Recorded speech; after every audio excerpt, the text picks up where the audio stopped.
I do every day, Mum? What do I do? Get up, catch the bus, go to work, come back home, eat chips and go to bed. Is that it? It's what the rest of us do. Well, I can't. Why? Because you're better than us? No, I didn't mean that. But it was. It was a better life.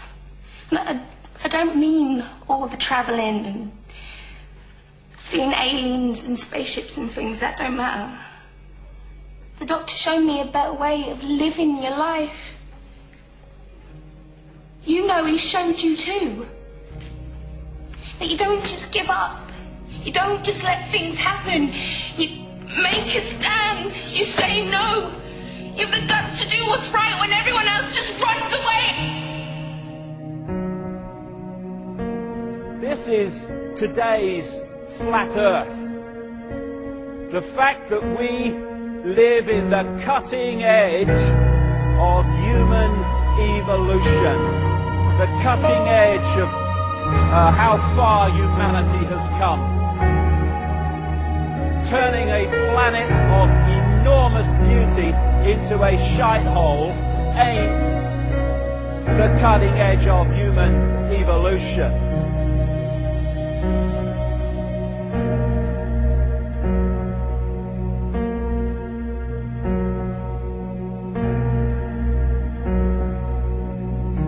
As Michael Elner said, just look at us. Everything is backwards. Everything is upside down. Doctors destroy health. Lawyers destroy justice. Universities destroy knowledge. Governments destroy freedom. The major media destroys information. And religions destroy spirituality. I think there's more to know here. Where we always kill the guys who try and help us. Isn't that strange? We let the little demons run amok. Always. John Lennon, murdered. John Kennedy, murdered. Martin Luther King, murdered. Gandhi, murdered. Reagan, wounded. You know. Bad fucking choice. You find that people that are in positions of apparent power, like prime ministers and presidents, are actually puppets of the real power, which doesn't put itself on public display. Why would it? I mean, does anyone really think that George W. Bush is running America? He probably couldn't tie his shoelaces, never mind run a country. I have this feeling, man, because you know there's a handful of people actually run everything. That's true. It's provable. It's not I'm not a conspiracy nut. It's provable. Handful, very small elite run and own these corporations, which include the mainstream media.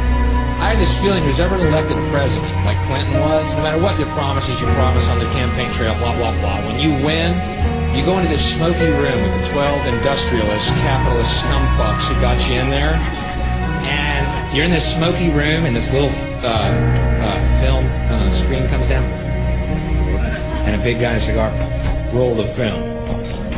And it's a shot of the Kennedy assassination from an angle you've never seen before. It looks suspiciously off the grassy knoll. And in the film, the screen goes up and the lights come up and they go to the new president. Any questions? Just what my agenda is. First we bomb Baghdad. You got it. What I am is frustrated at watching Orwell's 1984 unfold in front of our eyes by the day, while people focus on who shot Phil Mitchell. That is frustrating, because my children and your children, thank you, are going to have to live, indeed, in the timescale so are we, because we're living in it now, when the most basics of freedoms are being taken away. The average man and woman is in a trance. They get home from work, they don't even talk to their children. They turn the television on, and they let those corporate messages set the agenda in their lives. All you ever hear about in this country is our differences. That's all the media and the politicians are ever talking about, the things that separate us, things that make us different from one another. That's the way the ruling class operates in any society. They try to divide the rest of the people. They keep the lower and the middle classes fighting with each other so that they, the rich, can run off with all the fucking money. Fairly simple thing, happens to work. You know, anything different, that's what they're going to talk about. Race, religion, ethnic and national background, jobs, income, education, social status, sexuality, anything they can do, keep us fighting with each other so that they can keep going to the bank. Divide and conquer is the motto. And as long as people continue to see themselves as separate from everything else, they lend themselves to being completely enslaved. We've all seen vast herds or flocks of sheep controlled by a sheepdog and an authority figure called a shepherd. You imagine if just a significant number, not even half, of those sheep said, we're not going to succumb to fear of the sheepdog, and we are going to go our own way.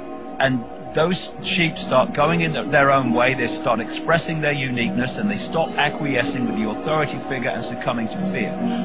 Where's the power of the shepherd now? Where's the power of the sheepdog now?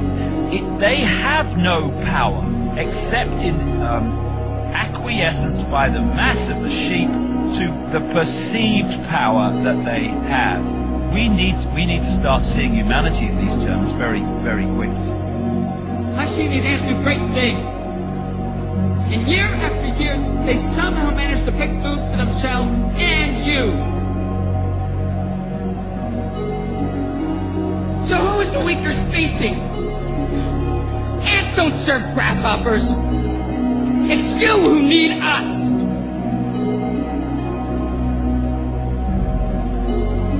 You know, when you go through all these different levels of how we are attacked mentally, emotionally and physically to suppress us and to hold us in the box, in the bubble, that tells us something about us.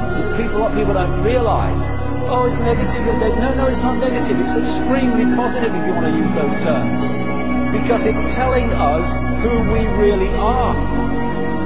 The level of suppression on multi-levels, in multi-ways, that they've had to go to and continue to go to hold us in servitude shows the potential of genius and magnificence that we really are. And that's our natural state. This is the difference between the power of our Creator and anything else, particularly evil. That you can go into a pitch black room full of evil, full of darkness, and light a little candle, and instantly that darkness leaves. But you can't do the opposite. You can't go into a well-lit room full of truth and wisdom and righteousness and joy and health and harmony with the universal power. You can't take any amount of darkness and go into that well-lit room and have any effect whatsoever. That is the metaphor which I frequently think of when I think that I'm not empowered. It is the greatest lesson for me, and I think for everybody else, to know that we're on the winning side and that we're winning. Today, a young man on acid realized that all matter is merely energy condensed to a slow vibration, that we are all one consciousness experiencing itself subjectively. There is no such thing as death. Life is only a dream, and we are the imagination of ourselves. Here's Tom with the weather.